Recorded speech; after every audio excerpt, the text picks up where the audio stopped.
23학년도 대학교 수능 시험 문제지 우리 생활과 윤리 같이 확인해 보도록 하겠습니다. 기억에 들어갈 진술로 가장 적절한 것은이네요. 전형적인 그런 문제 형태이죠. 기억에 들어갈 진술. 나는 윤리학이란 도덕 이론에 근거해서 우리가 당면한 실질적인 문제를 해결하는 것을 목표로 삼는다. 이렇게 되어 있습니다. 그러면 이제 도덕 이론을 바탕으로 해서 라고 되어 있으니까 도덕 규범을 바탕으로 해서 이렇게 해석할 수가 있겠고, 당면한 실질적인 문제를 해결하는 것, 이게 목표라고 하면 이 나라고 하는 사상가는 규범 윤리 사상가 중에서도 이론을 현실의 문제에 적용해서 문제를 해결하는 데 포인트를 두고 있는 실천 규범 윤리 사상가다, 이렇게 얘기해 볼 수가 있겠네요. 그런데 어떤 사람은 뒤에 보시니까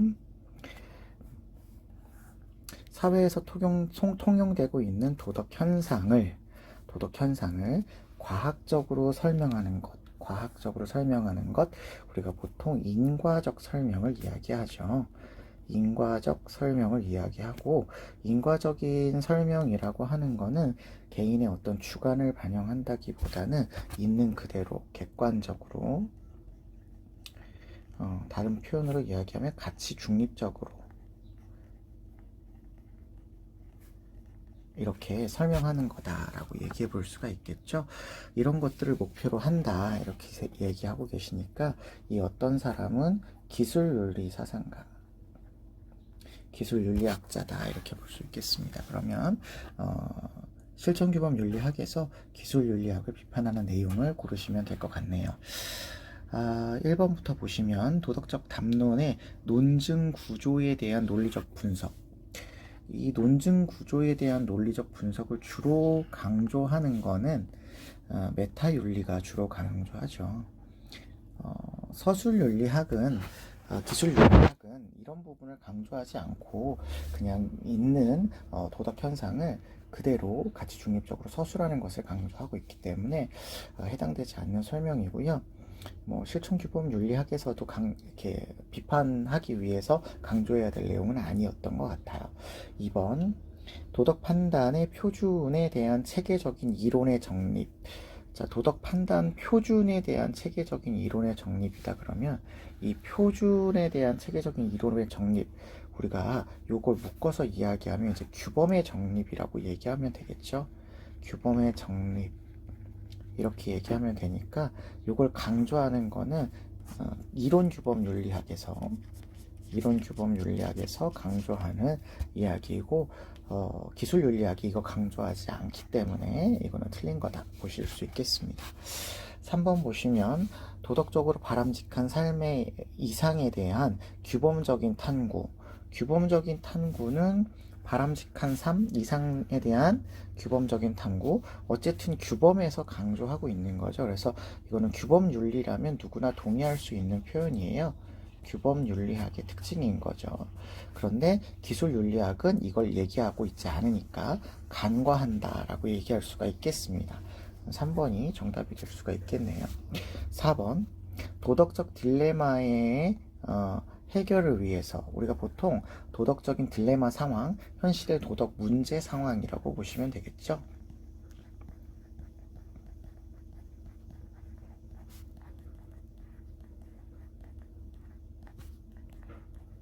네, 요거 해결하기 위한 다른 학문과의 학제적 연구를 강조하고 있는 거는 실천규범 윤리학의 특징이다라고 이야기할 수가 있겠습니다. 그러면 이거는 기술윤리학이 강조하고 있는 게 아니니까 틀렸다고 볼 수가 있겠죠. 그 다음에 5번, 규범윤리학이 형성된 인과관계에 대한 경험적 탐구. 아까 말씀드렸다시피 기술윤리학은 이제 왜 그 지역에서 이런 도덕 현상이 나오게 되어 있는지 과학적으로, 다른 말로 인과적으로 설명을 하고 있기 때문에 간과한다 이야기하시면 잘못된 거라고 볼 수가 있겠습니다. 그래서 정답은 3번으로 찾아주시면 되겠네요. 1번 문제는 이렇게 뭐 어렵게 출제가 되지 않았고 우리가 알고 있는 보통의 그 1번 문제 수준과 거의 같은 맥락이라고 얘기할 수 있겠습니다. 자, 2번 보시겠습니다. 갑을 보시면 갑을 사장가들의 입장으로 적절한 것은인데요. 성인의 은혜가 만세에 베풀어져도 사람에게 특별히 치우치지 않는답니다. 성인이라고 하는 이상적인 인간은 어느 곳에서나 쓸 수 있는, 어느 사상에서나 동양에서는 쓸 수 있는 그런 표현인데요. 사람에게만 특별하지 않답니다. 그렇다는 얘기는 사람과 일반 사람 이외의 존재, 우리가 보통 자연이라고 보죠. 그 자연에 대해서 평등하게 생각한다. 이렇게 생각을 하셔야 되죠. 그리고 친함이 있으면 어딘자가 아니고 명성을 추구하여 참된 자기를 잃으면 선비가 아니라고 돼 있으니까 친함, 안 친함을 구분하지 말아라 이런 얘기고 명성을 강조하지 않는다 이런 얘기예요. 그래서 동양 사상 중에서 이렇게 자연과의 평등을 강조하면서 친함, 안 친함을 구분하지 않고 그리고 명성을 추구하는 것을 반대하는 건 도가의 입장이다 이렇게 생각해 볼 수가 있겠습니다. 글 자체는 우리 뭐 장자 선생님의 글인데요. 이거를 뭐 장자 선생님까지 우리가 알 필요는 없으시고요. 도가의 사상이다 정도 알아두시면 되겠습니다. 자, 을을 보시면요. 이것이 있기 때문에 저것이 있고 이것이 일어나기 때문에 저것이 일어난다. 이 표현은 아마 우리 공부하신 분들은 굉장히 많이 나오는 표현이고 이런 표현은 연기설에 대한 설명에 해당하는 표현이다라고 알 수 있죠. 그래서 을사상가는 불교의 사상가다라고 하는 것을 쉽게 찾을 수가 있을 것 같습니다. 특히 이 법은 내가 만든 것도 아니고 다른 사람도 만든 것도 아니고 그냥 세상이 돌아가는 원리다. 뭐 이런 얘기를 하고 계셔요. 자, 1번 보시면요. 자신을 구속하는 일체의 것을 잊어버리고 자유롭게 살아라. 그렇죠. 도가에서는 이 자유로운 삶을 무위한 삶이다. 이렇게 얘기하시죠. 인위적인 것이 없는 자유로운 삶이고요. 그러기 위해서는 자기를 구속하는 이제 외적인 것들에 대한 것이죠. 외물에 대해서 일체적인 구속을 잊어버린다. 우리가 보통 도가에서 이 잊어버리는 거에 포인트를 두게 되면 좌망, 이라고 하는 수양의 방법이 생각이 나셔야 되죠. 그래서 1번이 정답이 되실 것 같고요. 2번 사욕을 극복하고 예로 돌아가는 삶을 지향해야 된다. 그러면 도가에서 물론 사욕을 극복하라고 이야기합니다. 여기까지는 도가에서 동일하게 얘기할 수 있는 표현인데 예로 돌아가라 그러면 도가에서는 인의 예지와 같은 인위적인 규범을 반대하기 때문에 여기로 돌아가는 것이 바람직한 방향이 아니죠. 그래서 요거는 잘못된 설명이라고 볼 수가 있겠습니다. 2번 바른 수행. 우리가 불교에서 바른 수행 그러면 이제 8정도에 해당하는 내용이죠. 8정도에 해당하는 설명이고 만물이 서로 독립해서 존재한다. 서로 독립하지 않고 연결되어 있다가 연기설의 핵심이었죠. 그래서 뒤에 있는 표현은 잘못되었네요. 4번 연기법에 대한 자각. 그렇죠. 연기설이니까 연기법에 대한 자각은 필요하고요. 변하지 않는 자아가 없죠. 모든 아이들은 다 영향을 주고받고 있기 때문에 독립적인 아이도 없고 개별적인 아이도 없어서 재행무상 재법모아 모든 아이들은 고정된 아이도 없고 다 변한다. 이걸 깨달아야 되죠. 변하지 않는 자는 틀렸네요. 5번 도가와 불교 모두는 하늘이 부여한 순선한 본성을 따르는 삶을 살라 이렇게 얘기하는데요. 일단 도가에서 인간의 본성을 부여하는 건 자연이에요. 자연이지 하늘이 아닙니다. 그래서 하늘이 인간의 본성을 부여했다 이렇게 얘기할 수 없고 이 하늘이라고 하는 건 그냥 자연물의 일부일 뿐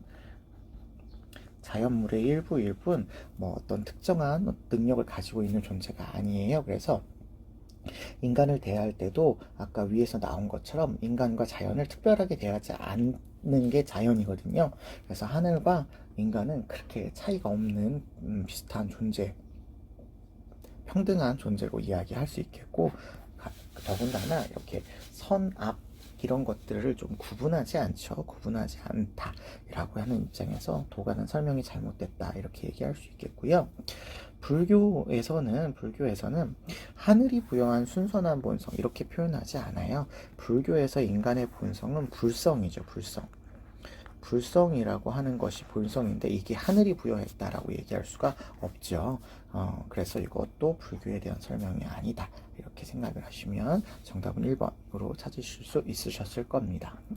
뭐 이렇게 동양의 어떤 불교와 도가를 비교하는 내용이었는데, 뭐 기존에는 보통 유교와 도가를 중심으로 해서 시험 문제가 많이 출제되었던 거에 비해서 조금 다른 구성이기는 하지만 그렇게 뭐 어려운 그런 내용은 아니었던 것 같습니다. 3번 보겠습니다. 신문 칼럼에서 강조하고 있는 내용으로 가장 적절한 것은입니다. 신문의 내용을 보시니까요. 최근 자녀의 사진이나 동영상을 온라인에 게시하고 타인과 공유하는 뉴미디어 세대의 육아 방식이 유행하고 있답니다. 이런 육아 방식은 자녀의 성장 과정을 기록하고 육아 정보를 공유할 수 있다는 점에서 유익하기는 하대요.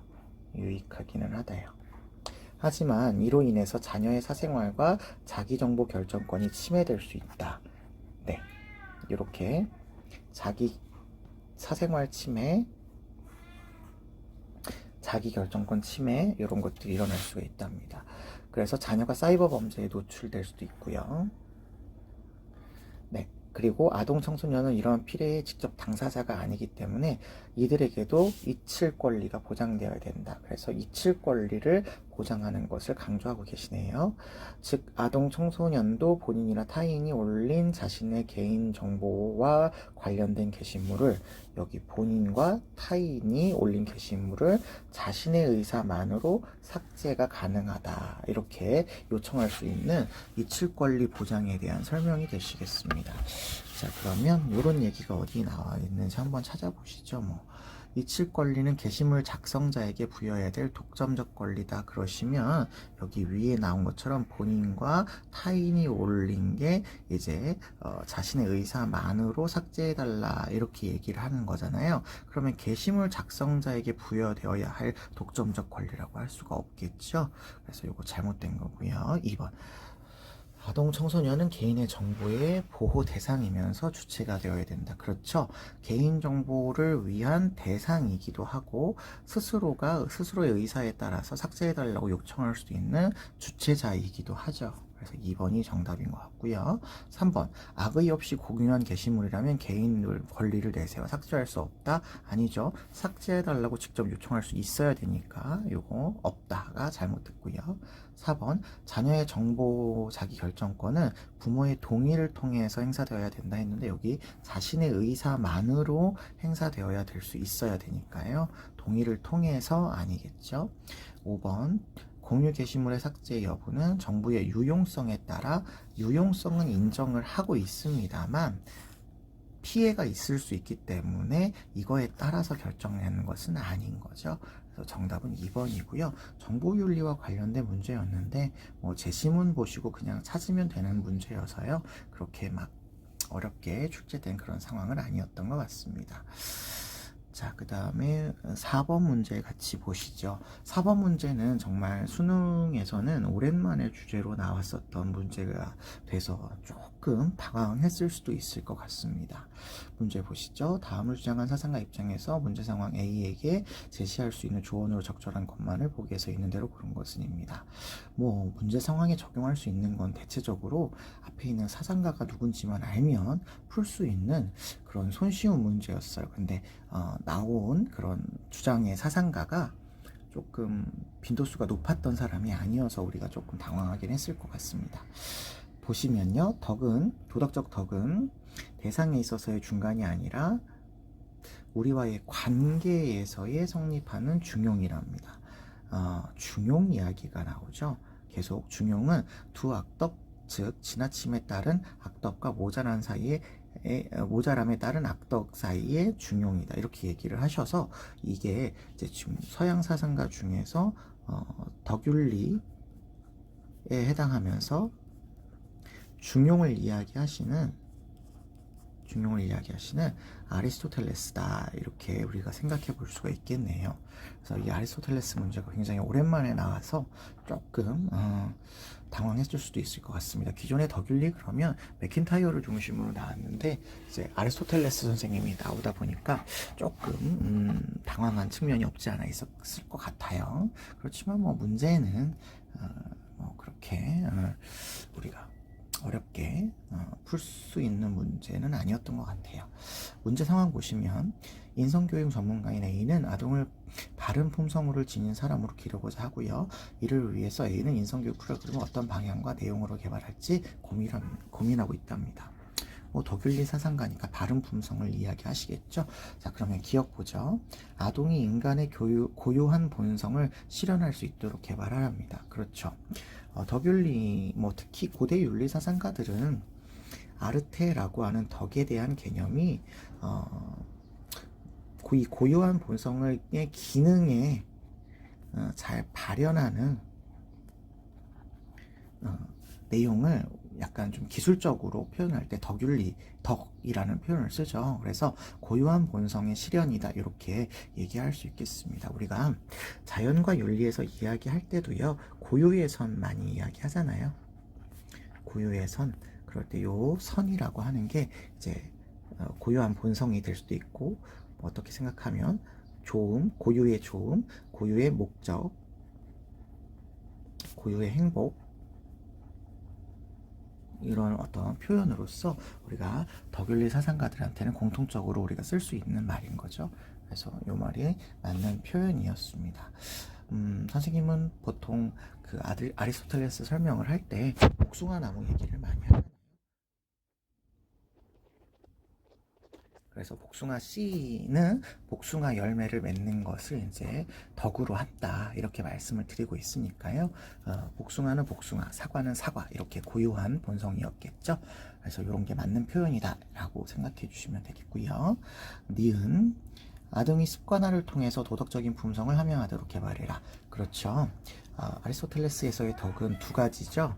도덕적인 덕이 하나가 있고 지적인 덕이 하나가 있고, 근데 이 도덕적인 덕은 이 습관화, 꾸준한 반복과 노력을 통해서 얻어지는 거죠. 그래서 이거 맞는 표현이고요. 디귿 아동이 행복은 곧 옳고 그름에 대한 알밈을 알도록 개발해라. 지금 선생님이 그만 말씀드렸다시피 이 암과 관련된 거 지적인 덕의 측면에서 뭐 알미라고 하는 게 필요하기는 한데 이것만으로 충분한 게 아니라 도덕적인 품성, 도덕적인 덕이 필요하잖아요. 그러니까 곧이라고 하시면 안 되겠죠. 그래서 행복은 아리스토텔레스에게서 행복은 지적인 덕, 그리고 도덕적인 덕, 품성적인 덕, 이렇게 두 가지 요소의 결합으로서 완성이 되기 때문에 우리가 뭐 윤사에서는 주지주의 플러스 주의주의다 뭐 이런 식으로 얘기를 하죠. 그래서 이거는 잘못된 설명이 되겠고요. 리을 아동이 어떠한 상황에서도 두려움의 감정을 갖지 않는 용기 있는 사람이 되도록 개발해라 이렇게 얘기하는데, 용기는 중용의 덕목이 될 수 있지만 이 용기라고 하는 중용의 덕은 양극단으로 치우친 악덕에서 최고의 상태이기 때문에 어떤 고정된 상황을 이야기하는 게 아니고요. 두려움의 감정을 갖지 않는 게 용기가 아니고요. 두려움에 대한 상황에 대해서 최고의 상태를 중용이라고 이야기하셔야 됩니다. 그래서 이거는 잘못된 설명이고요. 정답은 1번이라고 보시면 되겠어요. 그래서 중용의 상황은 산술적인 중간이 아니라 이제 최고의 상태를 의미한다 라고 하는 걸로 여러분이 기억해 주시면 좋겠습니다. 네, 조금 당황스러울 수는 있었겠습니다만 그래도 뭐 어렵지 않게 풀 수 있었을 것 같아요. 자, 5번 보겠습니다. 토론의 핵심 쟁점을 고르는 문제네요. 토론의 핵심 쟁점은 이제 서로의 의견, 갑과 을로 나누어졌으면 이 갑과 을의 의견이 이제 극명하게 갈라지는 그 부분이 토론의 쟁점이라고 보시면 됩니다. 내용은 우생학과 관련된 내용이네요. 보시죠. 과거 우생학은 국가의 특정한 목적을 위해서 개인의 자유를 침해했기 때문에 금지되었지만 개인의 자유로운 선택을 존중하는 우생은 허용되어야 된답니다. 그래서 개인의 자유로운 선택을 존중하는 우생은 허용하고 있구나라는 걸 갑이 이야기하네요.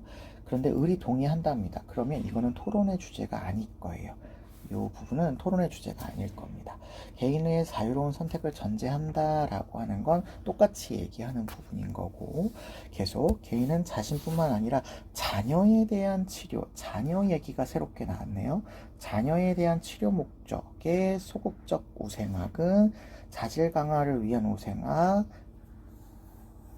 적극적인 우생학의 권리도 지닌다 이렇게 얘기하네요. 그러면 여기 이제 자유로운 선택의 전제를 한다라고 이야기할 때 이 을이라고 하는 사상가는 소극적 그리고 적극적 우생학을 모두 포함해서 얘기를 한다 이렇게 얘기를 하고 계셨어요. 그랬더니 이제 갑의 사상가가 개인의 자신에 대한 권리는 모두 지니고 있지만 여기 자녀에 대한 권리는 소극적인 우생학과 달리 부모가 적극적으로 유전적 개입을 통해서 자녀의 설득한 삶을 유도하는 적극적 우생학은 자율성을 침해하기 때문에 금지해야 된답니다. 그러니까 소극적 우생학은 자녀의 경우도 자유로움에 포함돼서 얘기할 수 있겠지만 적극적인 우생학은 안 된다 이런 거죠. 여기 나와 있는 적극적인 우생학은 안 된다, 금지해야 된다 이런 겁니다. 그랬더니 이제 을 사상가는 그렇지 않다라고 보고 있는 거죠. 인간의 삶의 방향은 유전자, 환경, 노력 등의 복합적인 상호작용으로 결정되는데 자녀에 대한 적극적인 우생학이 자녀의 자율성을 침해하는 것이 아니니까 허용 가능하다 이렇게 얘기하고 있어서 결국 이 두 사람이 갈라지는 포인트는 이 적극적인 우생학이 자율성을 침해하는 우생학으로서 허용될 수 있느냐 그렇지 않으냐 뭐 이런 얘기를 하고 있는 것 같습니다.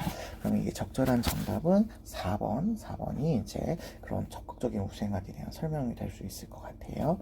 4번이라고 정답은 찾아주시면 되시겠습니다. 6번 문제 보도록 하겠습니다. 6번 문제는 이제 삶과 죽음에 관련된 문제가 되시겠네요. 갑을 보시면요. 사람이 죽으면 영혼 육체로 분리돼서 자유를 얻게 된답니다. 자, 여기서 주어는 영혼이죠. 영혼이 육체로부터 분리돼서 자유를 얻는답니다. 그러면 영혼은 안 죽는다 이런 얘기네요. 영혼 불멸.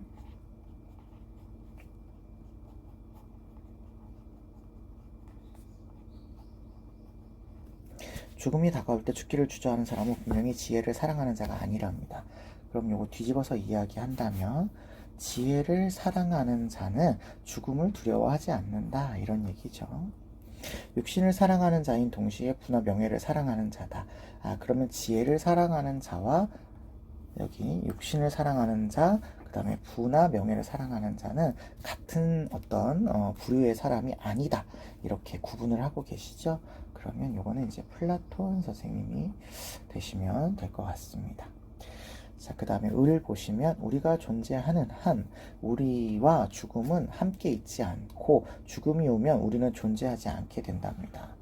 존재하지 않게 된다네요. 죽음은 산 사람이나 죽은 사람 모두와 아무런 상관이 없고 지혜로운 사람은 죽음이 어떠한 악으로도 생각되지 않는답니다. 죽음이 아무것도 아니다. 죽음은 아무것도 아니다. 이런 것들을 깨달은 사람을 이제 지혜가 있는 사람이라고 하고 그렇게 된다면 두려워할 필요도 없다라고 보는 에피쿠로스의 입장이 되실 것 같네요. 자, 1번 보실게요. 플라톤은 지혜로운 사람은 죽음을 두려워하면서도 의연히 받아들여라 했는데 아까 말씀드렸다시피 두려워하지 않는 사람인 거죠. 참된 어떤 진리를 발견할 수 있게 되기 때문에 두려워하지 않는 것이죠. 자, 2번이요. 사람들이 추구하는 가치가 달라도 죽음을 대하는 태도가 같다. 아니죠. 여기 육신을 사랑하는 사람이나 부를 사랑하는 사람은 죽기를 주저하는 사람이고 지혜를 사랑하는 사람은 죽기를 주저하지 않기 때문에 죽음에 대한 태도가 같지 않다. 이렇게 볼 수 있을 것 같습니다. 그 다음에 3번 에피쿠로스는 죽음은 지혜로운 사람도 피할 수 없는 고통이다. 죽음은 지혜로운 사람도 피할 수 없기는 하지만 고통이라고 보지는 않죠. 고통이라고 보지는 않죠. 에피쿠로스에서의 악은 고통이기 때문에 고통이라고 보지 않는다. 이렇게 생각하시면 되겠습니다. 여기 아무런 상관이 없어요. 아무런 상관이 없고 경험할 수 없는 게 대상이 죽음인 거죠. 4번 감각할 수 없는 자신의 죽음 때문에 불안을 느낄 필요 없다. 그렇죠. 4번이 정답입니다. 어차피 경험할 수 없는 게 죽음이기 때문에 우리는 거기에 대해서 불안을 느끼지 말고 고통 속에서 살아가지 말고 현재를 행복한 삶으로 이끌어라. 이렇게 얘기하시는 게 에피쿠로스에 대한 설명이라고 볼 수 있겠습니다. 5번 보시면요. 갑과 을을 모두 설명하는데요. 불멸에 대한 열망을 통해서 죽음의 불안에서 벗어나라 이렇게 얘기하는데 플라톤의 경우에는 죽음 이후에 참된 진리를 인식하기 때문에 불멸에 대한 열망을 가지면 안 되겠죠. 그래서 이 갑은 틀림 설명이 되겠고요. 에피쿠로스는요. 불멸에 대한 열망이 인간에게 고통으로 작용이 되지요. 그래서 이거 어차피 죽음을 경험할 수 없으니까 이 불멸에 대한 열망에서 벗어나야 된다. 이렇게 설명하시고 있어서 이거 두 명 모두가 동의하지 못하는 그런 선지가 될 것 같습니다. 4번이 정답이었네요. 삶과 죽음에 관련된 문제는 기존의 문제와 그렇게 차이 없이 평이하게 출제가 된 것 같습니다. 자, 7번 보시겠습니다. 갑 사상가가 을 사상가에게 제기할 수 있는 비판으로 가장 적절한 것은입니다. 기술은 기술 실현하는 것과 독립해 있는 자립적인 존재로서 자립적인 존재, 독립해 있고 자립적인 존재의 기술이에요. 그래서 이 아이는 일종의 공허한 힘이랍니다. 다른 표현으로 이야기하면 가치 중립적인 힘이다 이런 얘기죠. 가치 중립적이다. 그래서 기술은 그 자체로 가치 중립적이다 이런 얘기예요. 그래서 뒤에 나오는 설명처럼 기술은 그 자체로 선도 아니고 악도 아니다 이렇게 표현을 하신다면 이거는 기술에 대한 가치 중립적인 태도를 강조하시는 야스퍼스 선생님이 되실 것 같습니다. 그에 비해서 을을 보시니까요. 기술은 은폐되어 존재하는 것을 탈은폐의 길로 이끄는 것이랍니다. 숨겨져 있는 걸 이렇게 드러내는 역할을 한다는 것이죠. 기술이요. 그래서 우리가 기술의 중립적인 것으로 고찰하면 우리는 무방비 상태로 기술에 내맡겨져서 결국은 종속되게 된다. 그러니까 중립적으로 고찰하면 안 되고 같이 개입적으로 성찰을 해야 된다. 이렇게 이야기하시는 분이죠. 이런 표현을 쓰실 수 있는 분은 이제 하이데거 선생님이 되시겠습니다. 그럼 이제 갑사상가가 을사상가한테 제기하는 거니까요. 같이 중립적인 것으로 기술 그 자체는 바라봐라. 이런 얘기가 될 것 같고요. 우리가 보통 이런 문제 나오면 중요하게 여겨야 될 게 야스퍼스 선생님이라도 과학기술 그 자체, 기술 그 자체에 대해서는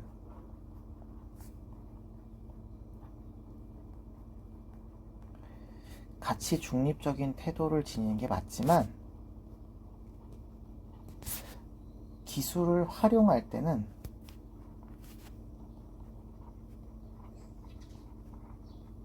가치가 들어갈 수 있죠. 성찰이 필요하다 이렇게 보시는 분이죠. 이것만 주의해 주신다면 하이데거와의 공통점으로 우리가 잘 문제를 풀 수 있었을 것 같아요. 1번 인간의 개입 없이도 기술이 인간에게 해악을 끼칠 수 있다 라고 하면 야스퍼스가 이렇게 얘기할 수 없죠.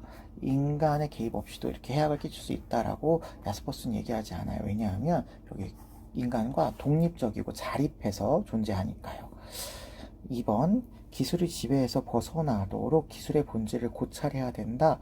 기술의 지배가 이루어진다 이런 얘기를 안 하죠. 인간과 기술을 별개의 존재로 보기 때문에 과학기술에 대해서 같이 중립적인 어떤 시각을 보이시는 분이 야스퍼스입니다.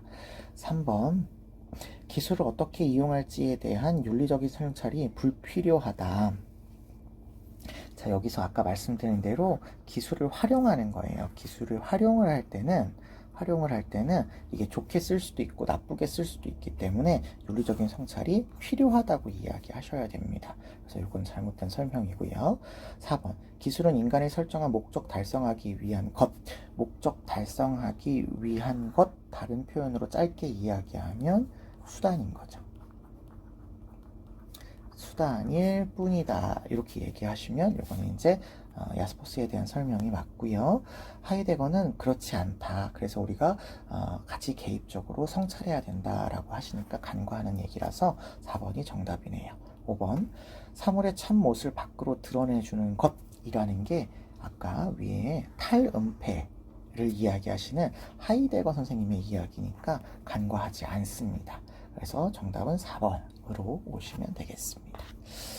이것도 뭐 과학기술도 뭐 그렇게 막 어렵게 출제되는 그런 문제는 아니었던 것 같습니다. 8번 보실게요. 가상편지에서 강조하는 내용으로 적절한 것은입니다. 국가 다문화 정책 담당자님께 이렇게 나오셨으니까 뭐 다문화 얘기겠네요. 지난번에 의뢰해주신 귀국의 다문화 정책의 추진 방향에 대한 답변을 드리고자 합니다. 귀국에서는 외국인과의 혼인 및 외국인 노동자의 이주가 증가하면서 이주민 문화와 기존 문화 간의 갈등이 발생하고 있습니다. 이러한 갈등을 해소하기 위해서 다양한 문화를 주류 문화 속에 융합하여 하나의 문화로 주류 문화 속에 융합해서 하나의 문화를 형성하는 정책, 우리가 이런 정책은 보통 용광로 모델에 해당하는 동아주의 정책이 되겠죠. 동아주의 정책이 되겠습니다. 그런데 이게 아니라 다양한 문화가 서로 조화를 이루면서 평등하게 공존할 수 있는 정책을 추진해야 된다 이렇게 얘기하시네요. 여기 다양한 문화가 조화를 이루면서 특히 여기가 중요해요. 평등하게 공존하는 거니까 주류와 비주류를 구분하지 않는 겁니다.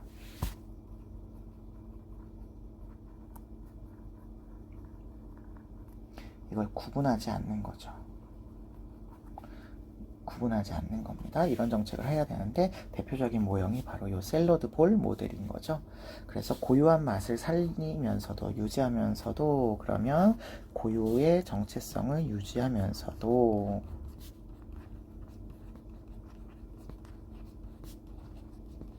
이런 표현이죠. 그래서 다채로운 맛과 맛을 낼 수 있는 그런 정책인 거죠. 이러한 정책이 각 문화의 특수성을 존중, 여기는 특수성이라고 표현했지만 정체성이라고 해도 무방하겠죠. 자유, 정의, 평등과 같은 보편적인 가치를 실현하는 데 기여할 수 있다. 이렇게 얘기하셔서 지금 이 글 쓴 사상가는 다문화주의를 추구하는 사상가다. 이렇게 볼 수 있겠습니다. 자, 그렇다면 1번 이주민의 문화를 주류 문화에 편입시켜서 사회적 결속력을 강화한다를 이야기하시는 건 이건 동아주의 정책에 해당하는 거죠. 그래서 이거는 동아주의 모델이다. 다문화주의 모델인 샐러드 볼 모델에서는 주류 문화와 비주류 문화는 구분하지 않습니다. 2번 보편윤리 실현, 요거는 강조하는 내용이고요. 각 문화의 특수성을 배제해라 그러면 요건 틀렸죠. 특수성을 배제하는 게 아니라 문화적 정체성을 유지하는 가운데 조화를 이루어야 되겠죠.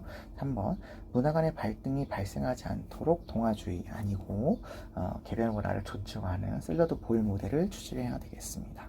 4번 주류 문화를 우위의 전제로 비주류 문화의 고유성을 존중해라. 비주류 문화의 고유성을 존중해라 라고 하는 표현이 틀리진 않았지만 주류와 비주류로 구분하지 않기 때문에 이거는 잘못된 설명이라고 볼 수가 있겠습니다. 5번 문화의 다양성을 인정해라. 맞죠? 문화의 역동성을 증진해라. 그렇죠? 문화가 이렇게 역동적으로 발전할 수 있다라고 하는 것을 강조해야 되는 거죠. 그래서 5번이 정답이라고 보시면 되겠습니다. 이것도 뭐 다문화 윤리와 관련돼서 나온 건데 우리가 사회문화 시간에도 많이 배우는 내용으로 이 부분에 대해서는 뭐 그렇게 어려운 그런 포인트는 아니었던 것 같습니다. 자, 9번 문제 보도록 하겠습니다. 갑을 사상가들의 입장으로 적절한 것만을 보기에서 있는 대로 고른 것은, 자, 이 문제가 조금 어려웠던 문제였죠. 갑을 보시면요, 기본적 자유체제는 모든 사람에게 평등하게 보장되어야 된답니다. 기본적 자유는 평등하게 보장되어야 된다. 그러면 우리가 보통 기억하고 있는 평등한 자유의 원칙이 되시겠죠.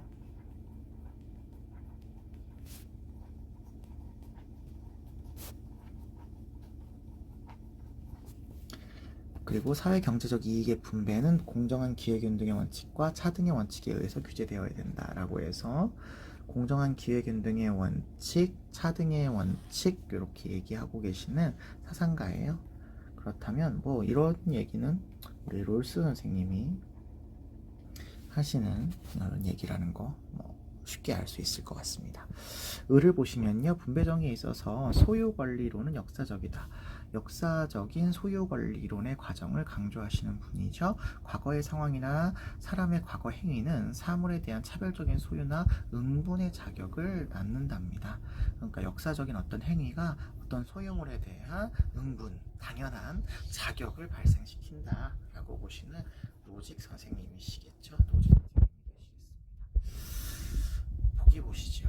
제 신문 자체가 그렇게 어렵지는 않았던 것 같아요. 기억. 최소수혜자에게 이익이 되지 않는 한 소득은 평등하게 분배되어야 된다. 그렇죠. 우리 차등의 원칙에서 차등의 원칙을 이야기할 때 모든 사람에게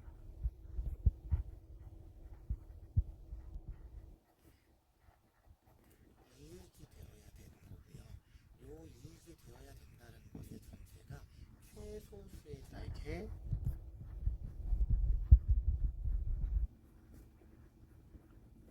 최대 이익을 보장하는 거죠.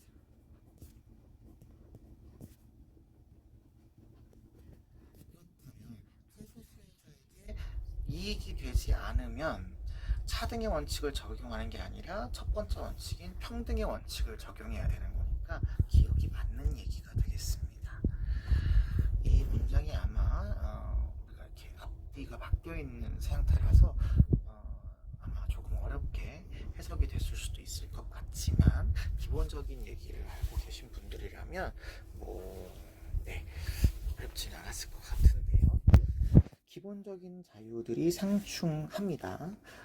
롤스도 기본적인 자유들이 상충할 수 있어서 기본적인 자유를 제한하는 경우가 없지는 않아요. 자유를 평등하게 보장해야 되지만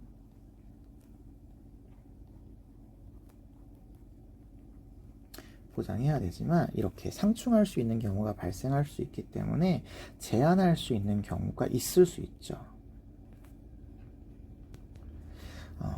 제한할 수 있는 경우가 없지는 않죠.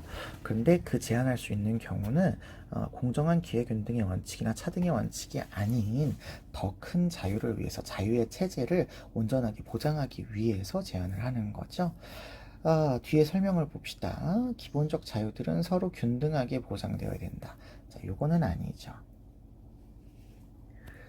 균등하지 않을 수도 있기 때문에 평등하게 보장하는 것과 균등하게 보장하는 것은 다르죠.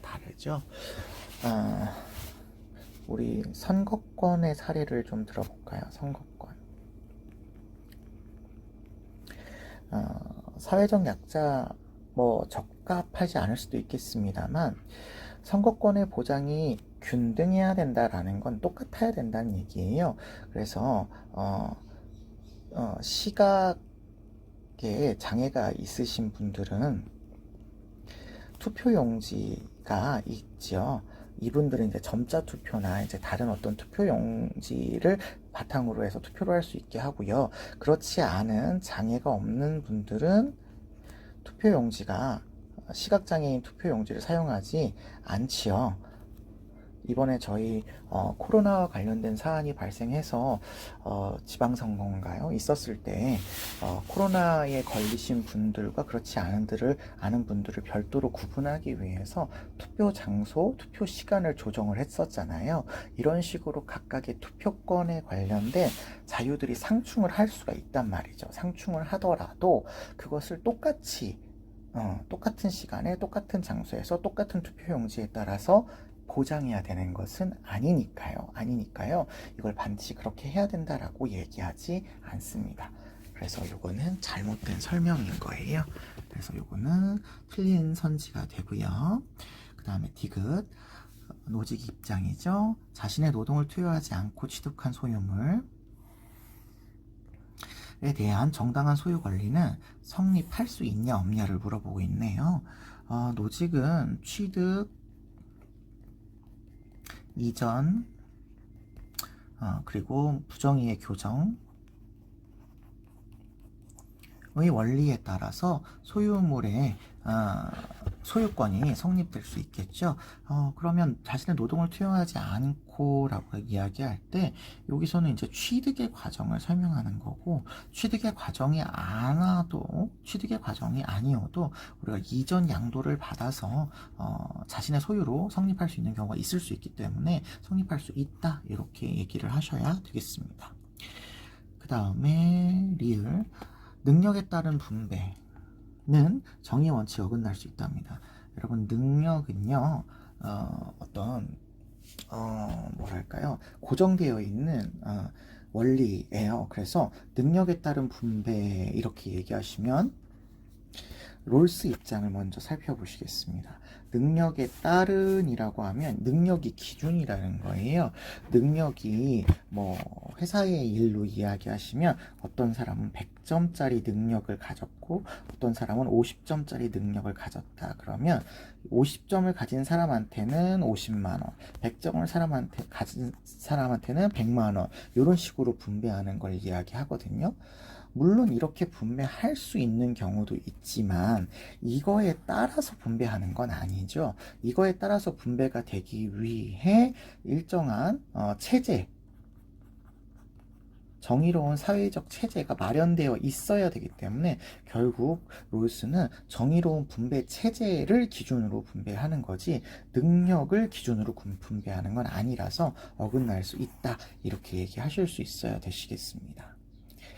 마찬가지로요, 노직도 능력에 따라 분배를 한다라고 하면 노직의 입장에서는 비정형적 원리를 강조하시는 분이에요.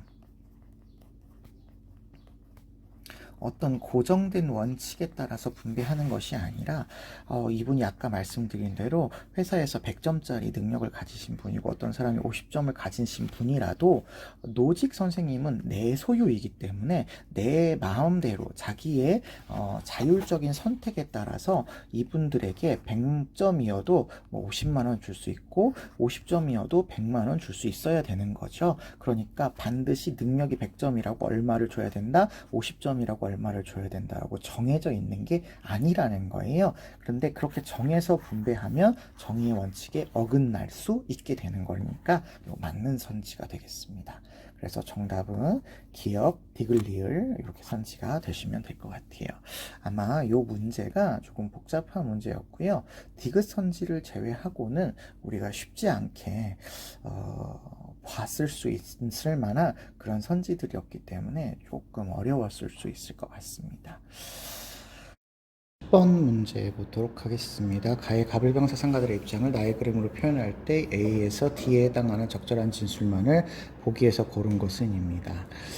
인간과 마찬가지로 다른 생명체도 목적론적 삶의 중심이랍니다. 자, 다른 생명체도 그렇게 표현을 하고 계시니까요. 인간, 동물, 식물까지를 이야기해야 되겠고요. 이 존재들이 모두 목적론적 삶의 중심이라서 그들은 각각의 고유한 방식으로 고유한 선을 추구한다라고 하시니 테일러 선생님이 되시면 될 것 같습니다. 테일러 선생님, 생명 존중 사상을 이야기하시는 테일러 선생님이다, 이렇게 볼 수가 있겠고요. 을을 보시면요, 인간은 인간에 대한 의무 외에 다른 의무를 갖지 않습니다. 그러면 이건 인간에 대한 인간의 의무만 있다는 얘기가 되는 거잖아요. 그러면 이거는 인간 중심 사상가라는 의미가 되겠죠. 인간 중심 사상가이면서 다른 존재와 관련한 의무를 가져도 이게 인간에 대한 의무로서 혼동하면 안 된다, 이렇게 얘기하시죠. 그래서 만약에 다른 존재에 대한 의무를 갖는다면 이거는 이제 간접 의무라고 우리가 보통 표현하는 내용이고요. 이런 의무가 인간에게 있다 그러시면 이거는 칸트 선생님에 대한 글이 되겠죠. 칸트 선생님에 대한 글이다 볼 수 있겠습니다. 병씨를 보시면 인간이 육식을 해서 동물을 죽이는 관행은 동물의 이익을 침해한대요. 동물의 이익이 있는데 동물의 이익을 침해한다는 거죠. 근데 이게 이익평등 고려의 원칙이라는 걸 기준으로 이걸 막아야 될 도덕적인 의무가 있다고 보시니까요. 이익평등 고려의 의무를 이야기하시는, 원칙을 이야기하시는 싱어 선생님이 되실 것 같죠. 싱어다 이렇게 보시면 되시겠습니다. 자, 그러면 벤다이어그램 문제니까요. 이 모든 사람들을 우리가 다 놓고 비교를 해야 될 것 같아요. 테일러와 칸트와 싱어를 모두 놓고 비교를 하셔야 되겠습니다. 자, 1번부터 좀 보시도록 하겠습니다. 1번이 아니라 기억. 인간은 생명체를 해치지 않을 절대적인 의무를 실천해야 된다. 이렇게 얘기를 하고 계신다면, 일단 테일러 선생님의 입장에서 생명과 관련해서 개체, 개별 생명체와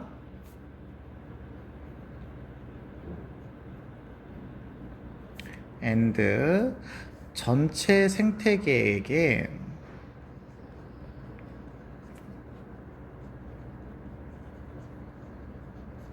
불간섭의 의무를 갖지요.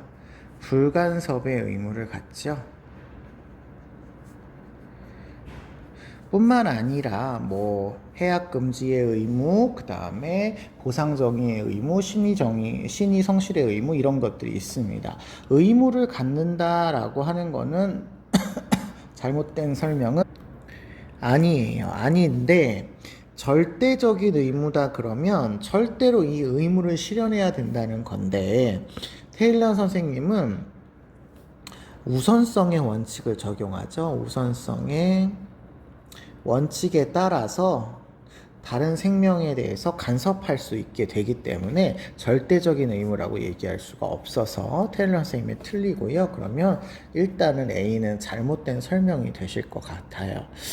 그리고 칸트의 입장에서 보신다 하셔도 칸트는 인간 외에는 다른 존재에 대한 의무는 갖지 않죠. 그래서 이거 X다 이렇게 보시면 되겠고요. 싱어 선생님조차도 절대적인 의무를 얘기하지 않아요. 뭐 동물까지만이라고 보신다 하더라도 절대적인 의무는 아니죠. 그렇지만 어쨌든 넓게 봤을 때 생명체 그러면 식물을 포함하고 있으니까 식물을 절대적으로 해치지 말아야 하는 의무를 가지고 있지 않아요. 그래서 모든 사람들이 다 동의하지 않을 그런 표현이 되시겠습니다. 2번, B를 보시면 종이 다른 개체를 다르게 대우하는 것이 정당화될 수 있냐.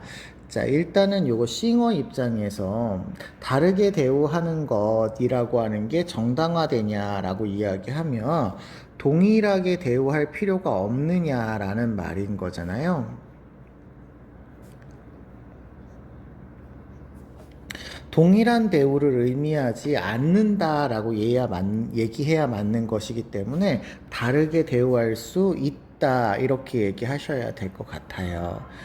그러면 칸트 입장에서는 종이 다른 개체인 경우에 인간이 아닌 종에 대해서는 다르게 대우할 수 있고요. 테일러의 경우에는 아까 위에서 이야기한 것처럼 원래는 모두가 평등해야 되지만 우선성이 원칙에 따라서 다르게 대우할 수 있는 경우가 있을 수 있지요. 특히요, 다르게 대우한다, 동일한 대우가 아니다라고 하는 말은 사실은 이게 모든 사람에게 적용해 보았을 때 다르게 대우하는 것은 가능합니다. 이게 동등하게 고려해야 된다는 말과는 다른 말이기 때문에 똑같이 대우하지 않아도 되는 경우가 같은 어떤 종 내에서도 충분히 이게 가능한 거라서 다르게 대우한다라는 것은 누구한테 여쭤보셔도 이게 다 가능하다 이렇게 생각해도 괜찮을 것 같아요. 그래서 어쨌든 B에는 들어갈 수 없는 그런 선지가 될 것 같습니다. 사실 이렇게만 하면 정답은 5번이라고 이게 답은 찾을 수가 있을 것 같아요. 그러면 이제 우리는 왜 이게 5번이어야 되는가에 대해서 조금 구체적으로 봐야 되겠죠. C 보겠습니다. 인간에 대한 의무 이외에 인간에 대한 의무의 근거가 동물에 대한 의무를 정당화할 수 있냐 이렇게 물어보고 있으십니다. 그러면 인간에 대한 의무, 인간을 직접적인 의무의 대상으로 봐야 된다. 직접 의무로 봐야 되는 근거가 동물에 대한 의무를 정당화하느냐 이렇게 얘기하네요. 동물에 대한 의무를 정당화하느냐, 동물에 대한 의무를 정당화시키냐 이렇게 물어보는 거랑 똑같은 거죠. 인간에 대한 직접적인 의무가 있다고 해서 동물에 대한 직접적인 의무를 근거로 작용하느냐라는 거예요. 아니죠. 동물은 직접 의무의 대상이 칸트는 아니라고 해야 되겠죠. 동물은 간접 의무의 대상으로 직접 의무의 대상이 아닙니다. 인간에 대한 직접 의무가 있다 하더라도 동물에 대한 직접 의무를 유발시키는 것은 아니니까요. 이거는 칸트 입장에서 X라고 해야 될 말인 거고요. 싱어 입장에서 보시면 인간에 대한 직접적인 의무가 있다면 이익 관심을 공통적으로 갖는 동물에 대해서도 직접 의무를 가져라 라고 하는 이익평등 고려의 원칙을 얘기하셔야 되겠죠. 그러면 이게 정당화될 수 있다 이렇게 얘기하셔야 되겠습니다. 자, 그 다음에 테일러 선생님의 입장에서도요, 인간, 동물, 식물이 모두 평등하다라고 보기 때문에 인간에 대한 의무가 발생되면 당연히 동물에 대한 직접 의무도 있다. 이렇게 보셔야 돼서요. 이게 칸트를 빼고 나머지는 다 되는 그런 선지로 선택할 수가 있겠습니다. 그래서 C에 들어갈 수가 있겠습니다. 갑과 병의 공통점에 해당하는 이 부분에 이제 들어가게 되는 거죠. 리을 보겠습니다. 인간이 아닌 감각이 없는 개체 중, 자, 이게 단서가 지금 여러 개가 달려 있어요. 자, 인간이 일단 아니어야 됩니다. 자, 그러면 도덕적 지위를 지닌 존재는 없다 이렇게 얘기를 하려면 인간이 아닌 존재가 도덕적 지위를 지니지 않는다라는 말에 칸트는 동의하셔야 될 것 같죠. 칸트는 동의하셔야 될 것 같죠. 자, 그런데 이제 나머지 사람들을 볼 텐데, 싱어 선생님 입장에서 감각이 없는 개체가 도덕적인 지위를 지닌 존재는 없다. 이렇게 얘기를 한다면, 그쵸. 인간이 아닌데 감각이 없다면 도덕적인 지위는 없다. 이렇게 얘기를 하셔야 되겠죠. 왜냐하면 싱어에게는 감각이 있어야만 도덕적인 지위가 있는 거니까요. 그러면 싱어도 맞아요. 그런데 테일러 선생님의 입장에서 본다면 인간이 아닌 감각이 없는 개체 중 이러면 인간을 제외한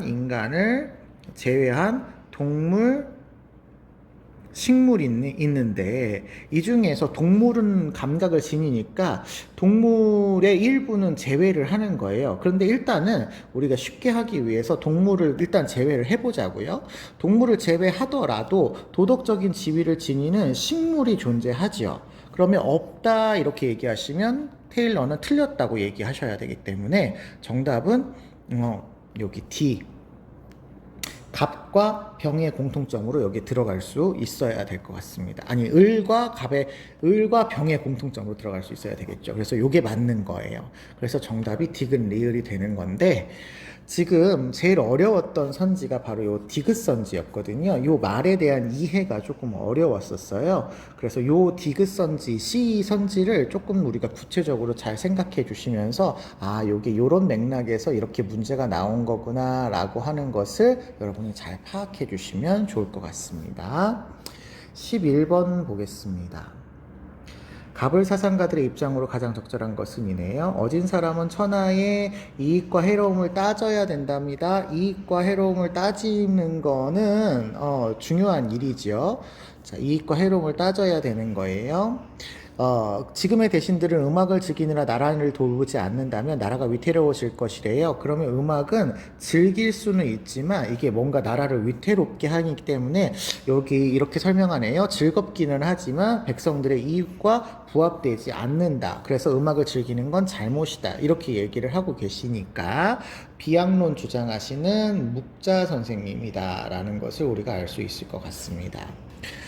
을을 보시면 성왕 얘기 나오시죠? 성왕이라고 하는 분이 음악을 즐기셨는데요. 백성의 마음을 감동시켜 본성을 교화하기 위해서였답니다. 본성을 교화한다라는 얘기는 본성이 좋지 않으니까 변화시킨다 이런 얘기잖아요. 그러면 인간의 본성은 좋지 않은 성악설이겠구나.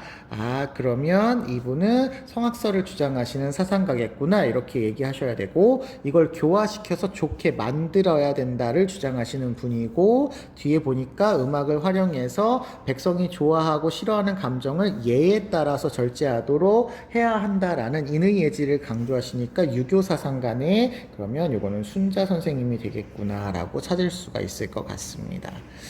자, 그러시면 1번이요. 묵자는 백성 모두가 차별 없이 음악을 늘 즐기도록 국가가 힘써야 된다 이렇게 얘기하시네요.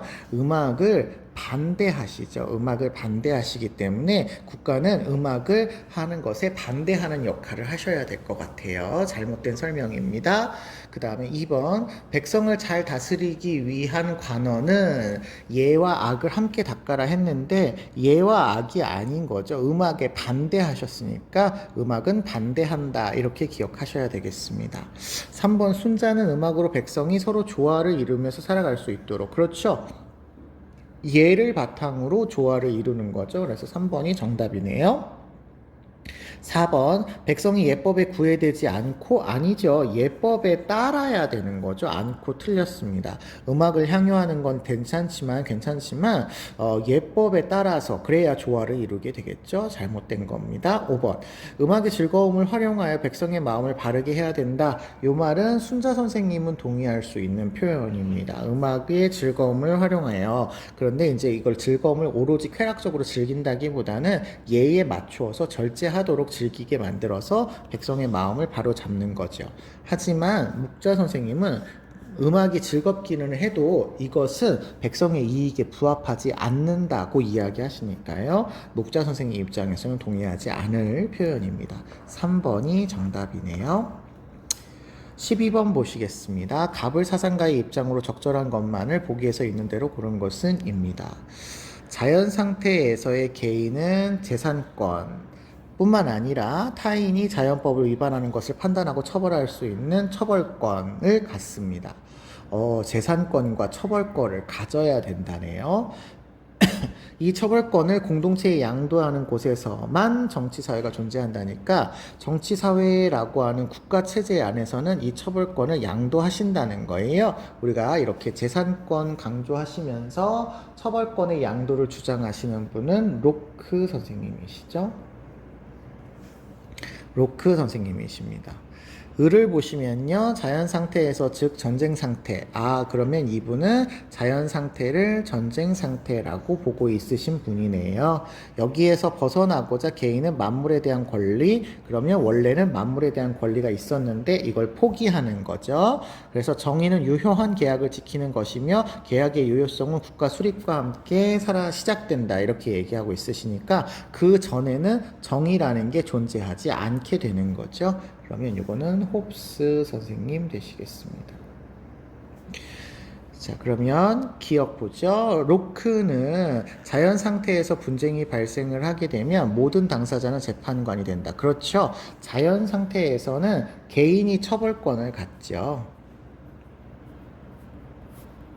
그러니까 개인에게 분쟁 발생해서 해결할 수 있는 주체가 되는 거죠. 근데 이제 사회 계약을 맺으면 이걸 이제 사회에 넘기게 되는 거죠. 양도하게 되는 거죠.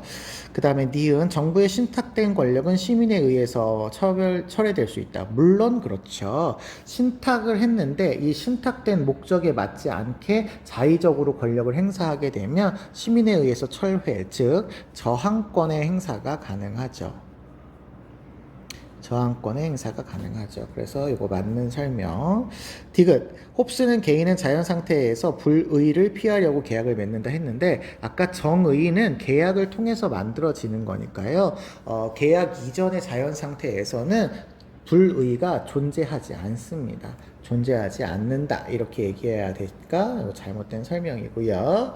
리을요. 시민은 주권자로서 동등한 자유와 권리를 가진답니다. 이거 홉스 입장에서는 주권자가 시민이 아니라 군주나 그 절대 권력을 가진 사람에게 있죠. 그래서 요거는 X다 이렇게 생각을 하셔야 되겠죠. 로크 선생님의 입장에서는 주권자는 시민이 맞지요. 그래서 동등한 자유와 권리를 갖기는 합니다. 자, 그래서 이거는 기억 니은이 정답이다. 이렇게 찾으시면 되시겠네요. 13번 보시겠습니다. 갑을 사상가들의 입장으로 적절한 것만을 보기에서 있는 대로 고른 것은입니다. 갑을 보시니까요. 본래 이기적인 인간과 마찬가지로 국가도 권력의 극대화를 추구한답니다. 그러니까 인간이 본래 이기적이듯 국가도 이런 이기적인 모습이 나타난다라고 하는 거네요. 윤리 시간의 이기적인 본성은 성악설로 표현이 되죠.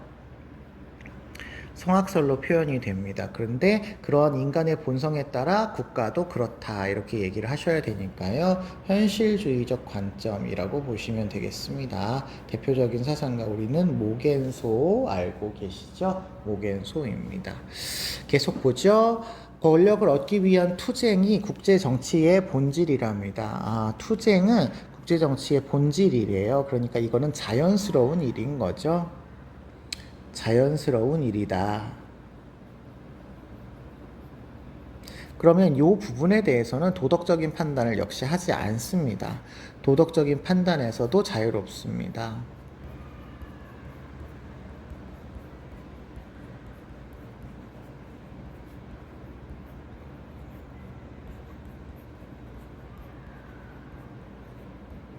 네.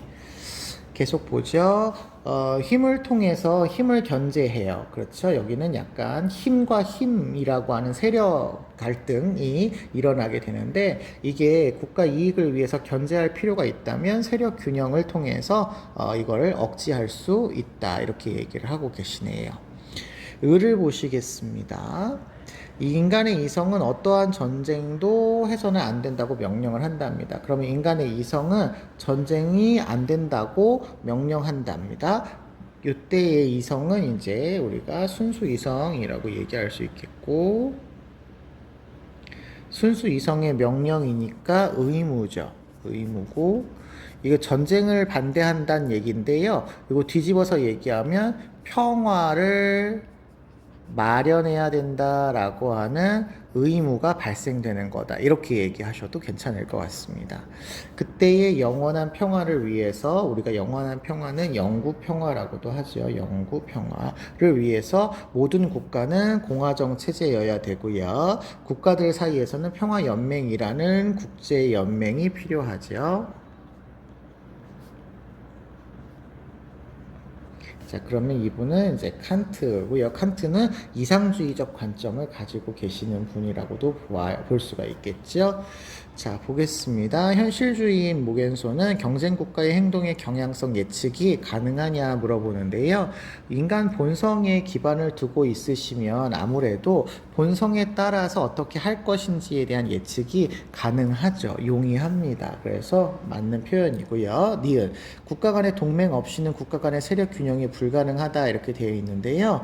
세력 균형은 국가 간의 동맹을 통해서도 가능하겠지만 자국의 세력을 키우는 경우에도 가능하니까요. 불가능하다 얘기할 수 없을 것 같아요.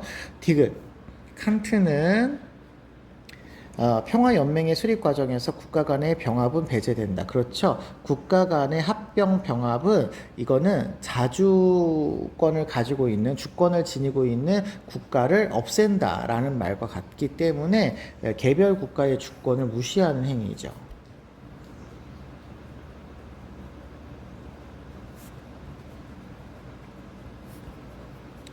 그래서 칸트는 국제연맹은 주권 국가로서의 주권을 지니고 있는 역할을 할 수가 없다고 이야기하시면서 동시에 세계 정부의 수립에 반대를 하고 계시죠.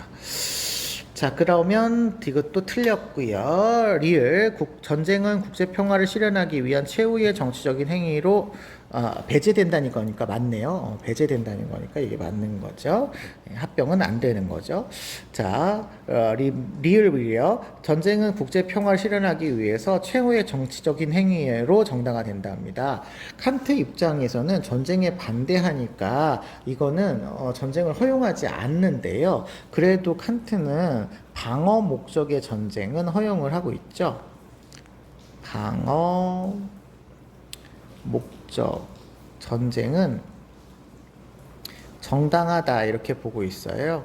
그렇기 때문에 이거를 꼭 최후의 수단이냐 이렇게 얘기할 수는 없겠으나 어쨌든 전쟁에 대해서는 이렇게 얘기하지 않을 것 같죠. 그래서 을은 틀렸다 이렇게 보시면 되겠습니다. 방어 목적의 전쟁이 수용된다고 해서 이게 꼭 최후의 수단이냐 뭐 이런 식의 얘기는 아닌 것 같아요. 그 다음에 현실주의 입장도 마찬가지인데요. 국익을 위해서라면 전쟁은 최후에 실시될 필요가 없죠. 국가의 이익을 위해서 언제든지 전쟁은 할 수 있는 그런 수단이다라고 생각을 하고 계시죠. 그래서 둘 다 해당하지 않으니까요. 정답은 2번으로 찾아주시면 되시겠습니다. 자, 14번 보도록 할게요.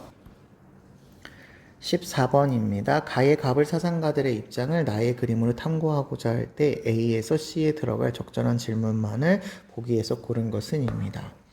갑은 심의불복종이 거의 정의로운 사회 내에서 그들의 체제 합법성을 인정하는 시민들에게서만 일어난다. 따라서 심의불복종은 공유된 정의관에 의해서 정당화된다라고 하시니까요. 요 분은 이제 롤스 선생님의 입장이 되시겠죠. 롤스 선생님의 입장입니다. 그에 비해서 을을 보시면 시민불복종은 공리주의의 원리에 의해서 정당화가 된대요. 공리주의의 원리를 이야기하시면서 시민불복종 이야기하셨던 분은 싱어밖에 없으시죠? 싱어 선생님입니다. 아이고, 싱어 선생님이십니다. 계속 보지요.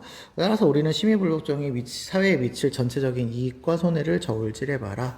그렇죠. 이게 원래적 표현으로는 우리가 많이 나왔을 때는 법과 민주주의에 대한 감소 정도와 중단시킬 악의 크기를 비교해 보는 내용으로 나오고 있죠. 네, 싱어 입장이 맞네요. 자, 그러면 요거는 싱어다. 보시겠습니다. A. 시민불복종은 법에 대한 존중심을 감소시키는가? 일단 싱어가 금방 말씀드렸던 대로 이게 감소시킬 수 있다고 말씀을 드리고 있으시죠? 그래서 이거 틀렸고요.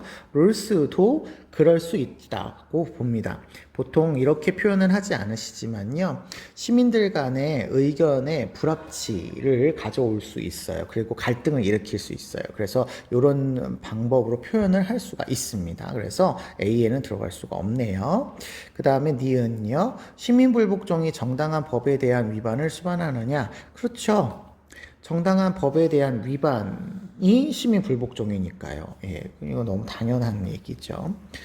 근데 이제 시민불복종의 대상이 되어지는 그 법에 대해서만 시민불복종을 하는 수도 있고요. 그 법이 아닌 경우도 있을 수가 있다. 이렇게도 생각해 주시면 되겠습니다. B에 들어갈 수가 있네요. 그 다음에 3디귿 심각한 부정의가 존재하는 민주체제에서는 시민불복종이 가능한가?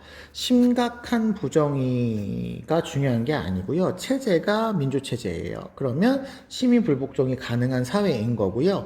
거기에서 심각한 부정의, 심각하고 현저한 부정의가 있을 때에만 시민불복종을 한다라고 롤스가 얘기하죠. 그래서 이것도 맞는 표현입니다. 그 다음에 C. 다수의 견해를 진정으로 반영한 법.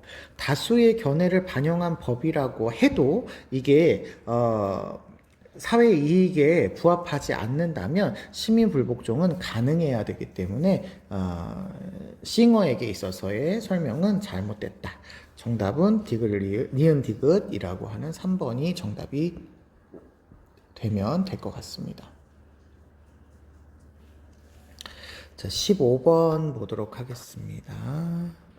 다음 가상 대담의 사상가가 지지할 입장으로 적절한 것은입니다. 개인은 자신의 이익을 효율적으로 추구하는 합리적인 선택에 따라서 소비해야 한다고 생각합니다. 그런 입장에서 어떻게 생각하시나요? 이렇게 여쭤보니까요. 그 입장으로 현대 사회의 소비를 설명하는 것은 소박하고 무력한 생각입니다. 그러니까 합리적인 소비는 현대 사회의 소비를 설명할 수가 없다. 이렇게 얘기하네요. 예컨대 세탁기는 도구로는 쓰일 수 있지만 사회적 위세를 표현하는 거랍니다. 위세를 표현하는 역할이랍니다. 그래서 후자의 영역이 현대사회의 소비의 영역으로서 강조되고 있다. 이렇게 얘기를 하시네요. 그랬더니 이제 다시 질문을 하시는 게, 현대인들은 사회적 지위와 명성에 있어서의 차이를 드러내고자 사물 및 재화 그 자체가 아니라 기호를 소비한다는 말씀이시군요. 이렇게 얘기를 하네요. 그러니까 이 기호의 소비라고 하는 거는 사회적 지위, 명성의 차이를 드러내는 그런 소비인 거죠. 그럴 때 여기 사물 그 자체, 재화 그 자체를 사용하는 소비는 아니라는 얘기고요. 그랬더니 이제 답이 그렇다고 얘기를 한다네요. 그러면 요 앞에 있는 말들은 이 사상가가 동의하는 표현인 거죠. 그런데 역설적이게도 대부르주아는 과시 소비를 거부하고 눈에 띄지 않는 겸손함으로 차이를 드러내기도 한대요. 그러니까 여기 나와 있는 것처럼 엄청 큰 부자는 오히려 과시 소비를 안 함으로써 나는 다른 사람들과 달라라고 하는 검소함을 차이로 드러낼 수도 있답니다. 그러니까 반드시 과시 소비는 아닐 수도 있다라는 거죠. 그래서 과시 소비를 이야기했었던 베블런을 비판하시는 사상가이면서 이렇게 기호의 소비를 강조하시는 보드리아르 선생님이신데, 이거 사람 이름은 그렇게 중요하지는 않은 것 같아요. 그냥 나와 있는 내용으로 여러분이 찾으시면 될 것 같습니다. 비합리적인 소비인데 이렇게 소비할 수 있다, 이런 얘기죠. 보드리아르, 네. 라가 아닌데 보드리아르. 네, 이렇게 보시면 1번 현대사회의 소비는 경제적 합리성을 최우선으로 소비한다, 이렇게 얘기하시면 위에 여기 이렇게 설명하는 것은 무력한 생각이다라고 하는 내용에서 반대되겠죠. 틀린 설명이라고 보실 수 있겠고요. 2번 현대인은 타인과의 차이를 드러내려는 욕구 충족하기 위해서 소비한다. 그렇죠. 여기 차이를 드러내고자 소비를 하는 거죠. 특히 이 일부 대부르주아라고 해도요, 검소한과 겸손한의 차이를 드러내려고 소비하는 겁니다. 그럼 요거는 맞는 얘기네요. 3번 현대사회에서 경제적 상위 계층만 사회적 위세를 표현한다라고 되어 있는데요. 이게 다 그렇죠. 현대인은 이렇게 되어 있기 때문에 다 그렇습니다. 모두가. 그래서 상위 계층만 이렇게 얘기할 수 없어요. 그 다음에 4번 현대인은 사물의 기능을 중시하는 소비를 통해서 만족을 얻는다. 사물의 기능 자체를 소비하지 않고 차이에서 드러나는 기호를 소비한다고 설명을 하죠. 그래서 이거 X. 그 다음에 5번 현대인은 사회적 시선을 의식하지 않고 자신의 선호에 따라 소비한다. 자신의 선호가 아니라 사회적 시선을 조금 더 강조해서 다른 사람이 보는 어떤 차이를 강조하시죠. 차이를 드러내고자 소비를 하는 것이죠. 그래서 X 이렇게 보시면 되겠습니다. 안코가 틀린 거죠. 그래서 정답은 2번으로 찾아주시면 되시겠네요. 네, 16번 보도록 하겠습니다. 16번입니다. 평가원에서 주로 문제가 많이 나오시는 분의 직업윤리가 나오셨네요. 다음 주장한 사상의 입장으로 적절하지 않은 것은 이고요. 목민관이 나오셨습니다. 목민관. 그러면 우리는 정약용 선생님의 글이겠구나라고 예상을 해볼 수가 있겠죠. 검약한 생활을 통해서 검약한 생활 하셔야 된다네요. 청량함도 함양하셔야 된답니다. 청량함을 바탕으로 백성을 사랑해야 된다. 백성을 사랑한다라는 걸 한문으로 줄이면 애민이 되겠죠. 애민. 만일 목민관이 되었다고 의복과 말을 새로 장만하여 부임지로 가거나 부임지에 도착해서도 함부로 행동하고 절제하지 못한다면 사치가 심해지고 빚이 늘어가면서 탐욕스러워질 것이랍니다. 그러면 이렇게 하지 말라는 거죠. 새로 장만하지 말고 함부로 행동하지 말고 사치하지 말고 빚도 늘리지 말고 탐욕하지도 말라 이런 얘기죠. 그런데 아끼기만 하고 어려운 친척에게 두루 베풀지 않으면 역시 멀어지게 되니까 너무 아끼기만 해서도 안 된다 이런 얘기입니다. 그러면 쓸 때 쓰란 얘기가 되겠죠.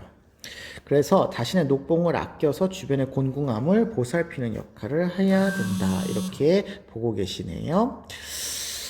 자, 정약용 선생님의 글입니다만 이런 제시문으로 고르시면 될 것 같아요. 1번 공직자는 애민정신 바탕으로 국민에게 봉사한다. 맞지요?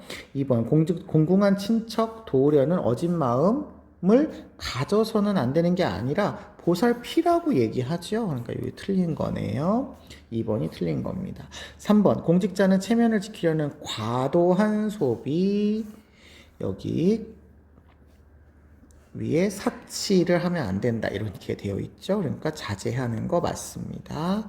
그 다음에 공직자는 공무 수행을 위해서 책정된 공금을 과다 지출 여기 사치하면 안 되고요. 절제하면 안 되고 빚도 늘리면 안 되는 거니까 과다 지출해서는 안 된다. 맞지요? 그 다음에 5번 청렴하기 위해서 검소해야 되고 절약해야 된다. 여기 검약 청렴 얘기하시죠? 그러면 이것도 맞는 표현이네요. 정답은 2번으로 찾아주시면 되시겠습니다. 17번 보시겠습니다. 다 그림의 강연자의 입장으로 가장 적절한 것은 이네요. 강연자를 보시니까요. 사랑 얘기를 하시네요. 사랑은 자유의 소산이지 결코 지배의 소산이 아니시랍니다. 자유와 관련된 거라죠. 지배의 소산은 아니라는 겁니다. 우리가 소유냐 존재냐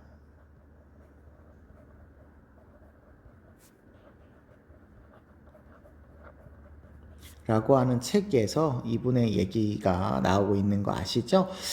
사랑이 지배의 관계로 타락하지 않기 위해서는 존경이 필요하대요. 사랑의 요소 중에 존경이 들어가는 거고요. 존경은 상대방에 대한 두려움이나 외경이 아니라 어원적으로 봤을 때 어떤 사람이 있는 그대로 보는 거랍니다. 있는 그대로 보는 것, 그리고 그에 대한 개성을 아는 것, 안다라고 할 때 우리가 지식도 그러면 들어갈 수 있겠구나 생각해야 되겠죠. 사람들을 사랑할 때 상대방에 대한 이바지할 것을 기대하지만 그것은 사랑하는 사람을 존경하는 게 아니랍니다. 그러니까 뭔가를 바라고 하는 게 아니라는 거죠. 그러니까 그런 거는 약간 좀 뭔가 수동적인 형태, 이런 거는 진정한 사랑이 아니라는 거고요. 만일 여러분이 다른 사람을 사랑해서 상대방의 인체감을 느낀다면 있는 그대로 그 혹은 그녀와 일치가 되려는 것이어야 되고요. 사랑하는 사람에 대한 존경은 자유를 바탕으로 성립된다. 자, 그러면 요거는 이제 에리 프롬 선생님의 되시겠죠. 자, 1번이요. 사랑은 일체감을 느끼는 상대방으로부터 도움을 받기 위한 것. 도움을 생각하고 사랑하는 거는 진정한 사람이 아닌 거죠. 2번, 아까 여기 나와 있는 거니까요. 2번, 사랑은 미성숙한 상대방을 변화시키려는 마음, 있는 그대로를 보는 거죠. 미성숙한 사람을 변화시키려는 마음을 해서는 아닌 거예요. 물론 상대방의 성장에 관심을 갖는 거는 맞지만 이렇게 뭔가 근본적인 입장에서 미성숙하고 그 아이를 이제 변화시키려고 한다. 이런 맥락은 아닌 거죠. 3번 상대방에 대한 존경을 바탕으로 복종한다. 이 복종한다라는 말 때문에 이거는 좀 잘못됐다라고 볼 수 있어요. 복종한다라는 건 아무 이유 없이 따른다 이런 얘기가 되니까 이거는 자유가 없는 상태를 설명해야 되니까 잘못된 설명이라고 보시면 되겠습니다. 4번 상대방의 고유성을 존중하고 존중과 존경은 같이 쓸 수 있습니다. 이런 방식으로 표현되어야 된다. 이게 정답이네요. 5번 상대방에 대한 외경을 통해 드러나는 존경의 감정이다 했는데 위에 여기 두려움이나 외경이 아니다라고 여기 설명을 하고 있으니까요. 이거는 잘못된 거다라고 보시면 되겠습니다. 두려운 거는 사랑이라고 얘기하지 않겠죠. 정답은 3번이고요. 18번 보겠습니다. 갑을 사상가들의 입장으로 적절한 것만을 보기에서 있는 대로 고른 것은입니다. 갑을 보시면요. 원조의 목적이 충족되고 모든 만민이 자유주의적 정부 나 적정 수준의 정부로 작동하는 상황에 이르게 되면 상이와 만문 간의 평균적 부의 차이를 다시 좁혀할 이유 없이 원조가 중단된다라고 하는 원조의 중단 시점을 얘기하고 계시네요. 롤스 선생님 되시겠습니다. 을을 보시면요. 절대 빈곤에 빠져 있는 사람들을 돕지 않는 것은 그들을 죽게 내버려 두는 것과 다름없어서 절대 빈곤을 도와야 된답니다. 절대 빈곤으로 고통받는 사람을 돕는 것이 공리의 원리에 따른 의무랍니다. 그러면 이거는 싱어 선생님이 되시겠죠. 자, 그러면요. 1. 기억. 롤스는 공적 정의관. 이거 얘기할 수 있는 표현이고요. 규제하지 않는 사회. 그러면 두 가지가 있을 수가 있어야 되겠죠. 고통받는 사회나 무법 국가가 있을 수 있어야 된다. 이렇게 얘기하고요. 원조의 대상이 될 수 없다. 이렇게 얘기하시면 아니죠. 원조의 대상이 될 수 있는 고통받는 사회가 있어야 되겠죠. 그 다음에 니은 원조는 원조 대상이 정치적 자율성을 가질 수 있도록 도와주는 거 맞죠? 자기의 문제를 스스로 해결할 수 있도록 도와주는 거. 그렇기 때문에 강제로 도와주는 건 아닌 거였죠. 디귿 싱어는 원조의 의무는 절대 빈곤에 상당하는 도덕적으로 중요한 일을 희생할 것을 원조 주체에 요구할 수 있다. 희생하지 않을 때 하는 거죠. 않을 때 하는 거죠. 않을 때. 그러니까 이건 잘못된 설명이 되시겠네요.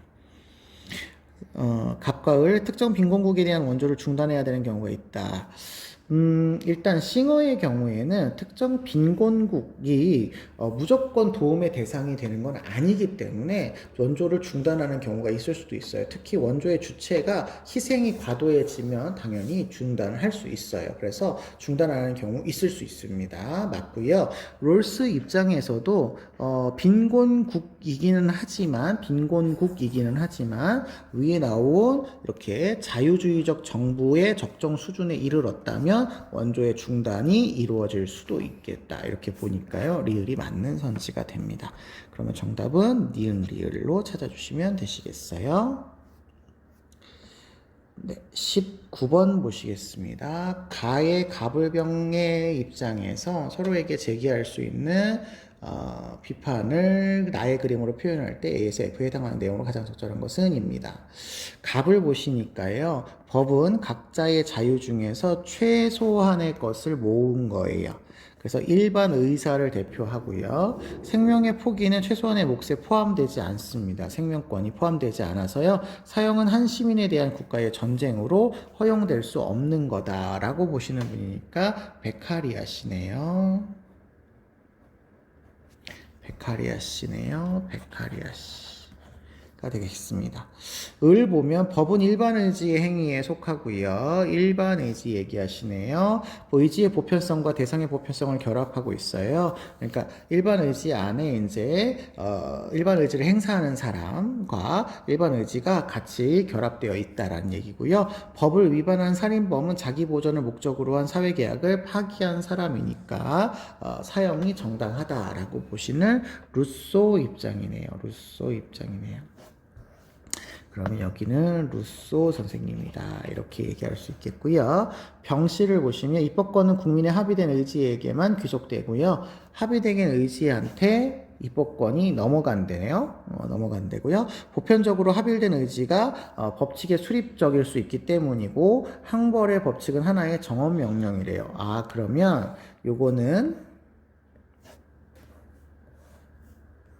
계약을 통해서 이 형벌과 관련된 내용이 나타나게 되고요.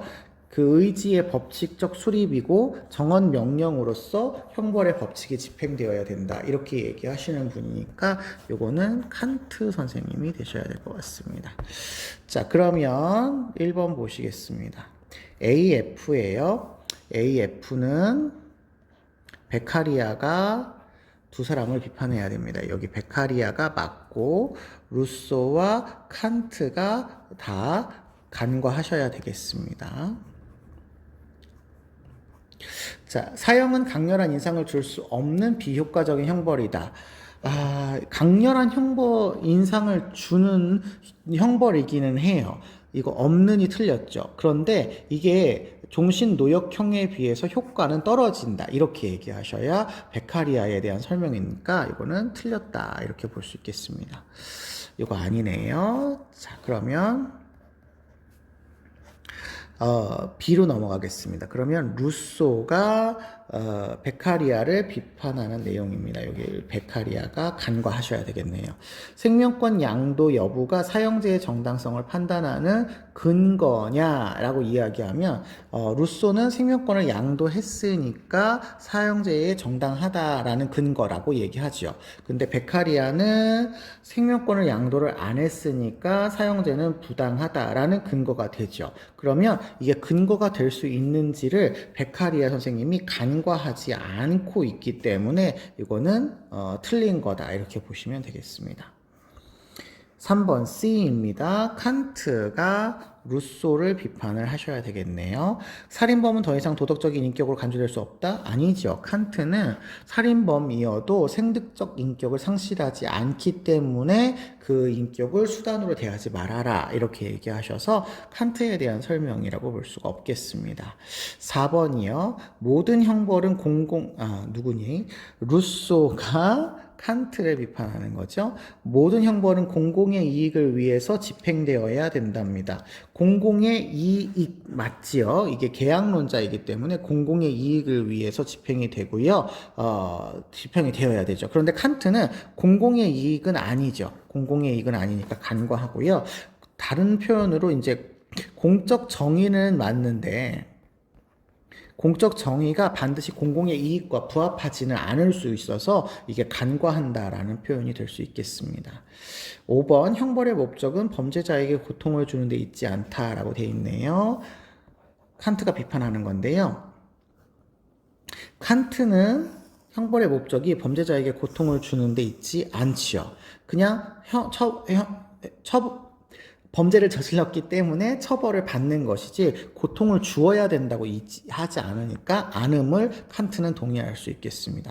근데 베카리아도 예방론적 관점이기 때문에 범죄자에게 고통을 주는 게 목적이 아니죠. 예방주의적 목적을 달성하는 게 목적이죠. 그러니까 이거 간과하지 않아서 틀렸다 이렇게 보실 수 있겠습니다. 마지막 20번 보시죠. 가의 입장에 비해서 나의 입장이 갖는 상대적 특징을 그림에서 기억, 미용 중에서 골라라 되어 있습니다. 통일은 남한의 기술과 북한의 자원을 결합하여 경제 성장의 동력을 확보할 수 있기 때문에 필요하답니다. 그러나 통일해야 되는 보다 중요한 이유는 군사적 위협을 해소하여 한반도의 평화를 실현하고 복지 예산의 확충을 통해서 사회 불평등을 완화하고 안정망을 강화할 수 있기 때문이랍니다. 그러면 앞에 있는 것보다는 여기 앞에 있는 것보다는 뒤에 있는 부분을 강조한다 이렇게 생각하시면 되고요. 나를 보시면 통일은 군사적 긴장을 해소하여 평화를 실현하고 분단 비용을 해소를 통해서 안정망의 토대를 마련할 수 있기 때문에 필요하다. 그러나 통일에 대한 보다 더 중요한 이유는 남북 간의 경제적 통합을 통해서 경제 성장, 동북아 경제 공동체의 형성 이런 것들을 할 수 있기 때문이라고 보는 걸 더 강조하시는 입장인 거예요. 자, 그러면 XYZ축을 보시죠. 통일을 통한 경제 성장의 중요성을 강조하느냐라고 보고 있는 것은 이쪽, 여기. 경제 성장을 강조하는 쪽이 여기니까 이건 높음으로 찾으셔야 되겠습니다. X축 기준으로 봤을 때 높음은 여기에 해당되겠죠. 자, 그 다음에 Y축 보겠습니다. 통일을 통한 한반도 평화 실현의 중요성을 강조한대요. 평화 실현을 강조한 것은 여기 가니까 요거는 낮아야 되겠네요. 요거는 낮아야 된다 이렇게 생각을 하시면 Y축에서는 여기 낮음으로 오셔야 됩니다. 지금 여기 연결되어 있는 건 여기서 여기 되겠네요. 그다음에 Z축을 보시면 통일을 통한 사회 안전망 확대의 중요성을 강조한답니다. 사회 안전망 확대를 강조하는 정도는 여기서 강조를 하고 계시네요. 그러면 이건 또 낮아야 되겠네요. 그러면 여기 Z축에서도 높음과 낮음 중에서 여기 낮음으로 오셔야 되네요. 그러면 여기서 이렇게 고르셔야 되니까 미음이 정답이다. 이렇게 찾아주시면 되시겠습니다. 네. 전반적으로 우리가 한번 다 풀어보았는데요. 예년에 비해서 쉽지는 않았던 그런 내용이기는 했습니다.